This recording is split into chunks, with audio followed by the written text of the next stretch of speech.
പ്രതീക്ഷിക്കുന്ന മറ്റൊരു വാർത്ത. ഡൽഹി മദ്യനയ കേസിൽ ഇഡി നൽകിയ പരാതിയിൽ മുഖ്യമന്ത്രി അരവിന്ദ് കെജ്രിവാളിന് ഇന്ന് കോടതിയിൽ ഹാജരാകാൻ നോട്ടീസുണ്ട്. ഡൽഹി റോസ് അവന്യൂ കോടതിയിലാണ് കെജ്രിവാൾ ഹാജരാകേണ്ടത്.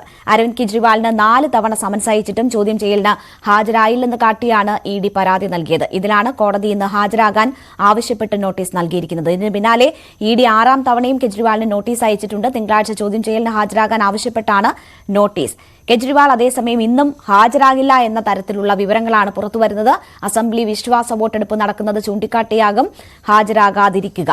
ഡൽഹി അസംബ്ലിയിൽ ഇന്ന് വിശ്വാസ പ്രമേയത്തിൽ ചർച്ച ആരംഭിക്കുകയാണ്. മുഖ്യമന്ത്രി അരവിന്ദ് കെജ്രിവാൾ ഇന്നലെ പ്രമേയം അവതരിപ്പിച്ചു. മറ്റ് സംസ്ഥാനങ്ങളിൽ ഭരണകക്ഷിയിൽ നിന്നടക്കം എംഎൽഎമാരെ അടർത്തിമാറ്റി സർക്കാരുകളെ താഴെയിറക്കുന്നത് പതിവായിരിക്കുകയാണ്.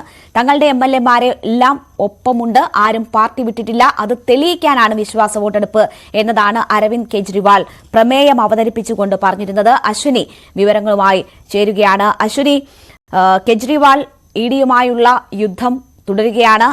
ഇന്ന് മറ്റൊരു തന്ത്രം വിശ്വാസ വോട്ടെടുപ്പിലൂടെ ആവിഷ്കരിച്ചിരിക്കുന്നു എന്ന് വേണമോ മനസ്സിലാക്കാൻ? ഒരു ഭാഗത്ത് തങ്ങൾ ഒറ്റക്കെട്ടാണ് എന്ന സന്ദേശം നൽകുന്നു.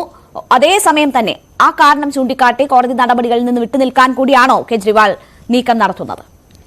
രേണുക, അത്തരത്തിൽ വേണം മനസ്സിലാക്കാൻ. കാരണം ഈ കോടതിയിൽ ഹാജരാകാൻ ആവശ്യപ്പെട്ടത് ഏകദേശം ഒരാഴ്ച മുൻപാണ് അദ്ദേഹത്തിന് നോട്ടീസ് നൽകിയത്. അതായത് ഇഡി നൽകിയ പരാതിയിലാണ് കോടതിയിൽ ഹാജരാകാൻ, റോസ് അവന്യൂ കോടതിയിൽ ഹാജരാകാൻ നിർദ്ദേശിച്ചിട്ടുള്ളത്.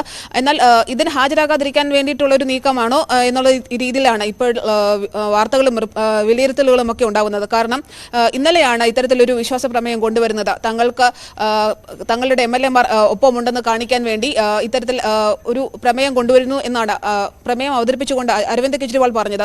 ബാക്കിയുള്ള സംസ്ഥാനങ്ങളിൽ, അതായത് ബി.ജെ.പി. അല്ലാതെ ഭരിക്കുന്ന, ബി.ജെ.പി. ഇതര സർക്കാരുകൾ ഭരിക്കുന്ന സംസ്ഥാനങ്ങളിൽ എംഎൽഎമാരെ വിലക്കെടുത്തുകൊണ്ട് അവിടുത്തെ ഭരണം അല്ലെങ്കിൽ സർക്കാരിനെ അട്ടിമറിക്കുന്ന ഒരു കാഴ്ചയാണ് നമ്മൾ ഇപ്പോഴും കാണുന്നത്. ഇത് ഡൽഹിയിൽ നടക്കില്ല, ഞങ്ങളുടെ എംഎൽഎമാർ ഞങ്ങൾക്കൊപ്പമുണ്ട് എന്ന് തെളിയിക്കാൻ വേണ്ടിയിട്ടാണ് ഇപ്പോൾ വിശ്വാസ വോട്ടെടുപ്പ് നടത്തുന്നത് എന്നതായിരുന്നു അരവിന്ദ് കെജ്രിവാളിന്റെ പ്രതികരണം. എന്നാൽ അതിനേക്കാൾ ഉപരി ഇഡിയുടെ ഈ നീക്കത്തെ പ്രതിരോധിക്കുക എന്നൊരു ലക്ഷ്യവും ഇതിന്റെ പിന്നിലുണ്ട് എന്ന് തന്നെ വേണം മനസ്സിലാക്കാൻ. കാരണം ഇഡി 6ാം തവണയും നോട്ടീസ് അയച്ചിട്ടിരിക്കുകയാണ് അരവിന്ദ് കെജ്രിവാളിന്. ചോദ്യം ചെയ്യലിന് ഹാജരാകണമെന്ന് ആവശ്യപ്പെട്ടായിരുന്നു നോട്ടീസ് നൽകിയിട്ടുള്ളത്. തിങ്കളാഴ്ചയാണ് വീണ്ടും ഹാജരാകേണ്ടത്. എന്നാൽ ഇതുവരെയും 5 തവണ നോട്ടീസ് നൽകിയിട്ടും ഒരു തവണ പോലും കെജ്രിവാൾ ഹാജരായിരുന്നില്ല. അന്വേഷണത്തോട് സഹകരിക്കുന്നില്ല എന്ന് ചൂണ്ടിക്കാട്ടിയാണ് ഇത്തരത്തിൽ കോടതിയെ ഇഡി സമീപിച്ചത്. ഈ സാഹചര്യത്തിലാണ് കോടതി അരവിന്ദ് കെജ്രിവാളിനോട് ഇന്ന് ഹാജരാകാൻ ആവശ്യപ്പെട്ടത്. ഇഡിക്ക് മുന്നിലല്ല, കോടതിയിൽ ഹാജരാകാൻ ആവശ്യപ്പെട്ടത്.